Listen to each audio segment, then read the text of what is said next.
இதற்கு பின்னாடி விடுபட்டு போன விஷயங்களை விடுபட்டு போயிருக்கிறதா நான் சில விஷயங்களை நான் நம்புகிறேன். நம்முடைய தோழர்களை நம்பவங்க நினைக்கிறேன். நம்முடைய வழக்கறிஞர் குழு தயவு செஞ்சு இதை அந்த அறிக்கையை வாங்கி படித்து இதில் இருக்கிற அவர்கள் விடுபட்டு போன இல்லை அவர்கள் விசாரிக்காமல் விட்டு போன அவர்கள் சில அரசியல் காரணங்களுக்காக சிலதை உள்ளே இழுக்காமல் சிலதை அப்படியே வெளியே வச்சுருக்காங்க. ஸோ அதை எல்லாத்தையும் நம்ம ஒரு மறு விசாரணைக்கு உட்படுத்த வேண்டிய தேவை நமக்கு இருக்குது அப்படின்னு நான் நினைக்கிறேன்.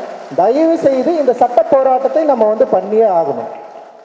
ஏன்னா அந்த 16 பக்கத்திலேயே பார்த்தீங்கன்னா ஒரு 3 பேரோட அக்கௌண்ட்டில் பெரிய அளவில் தொகை வந்திருக்கு. அந்த பெரிய அளவில் தொகை என்னென்னா, ஒருத்தர் 1,40,00,000 ஒரு தொகை இருக்குது, ஒருத்தருக்கு 41 லட்ச ரூபாய் ஒரு தொகை இருக்குது, அப்புறம் 29 லட்ச ரூபாய் ஒரு தொகை. இது மாதிரி விதவிதமான தொகைகள் பரிமாறப்பட்டிருக்கு, உள்ளே வந்திருக்கு.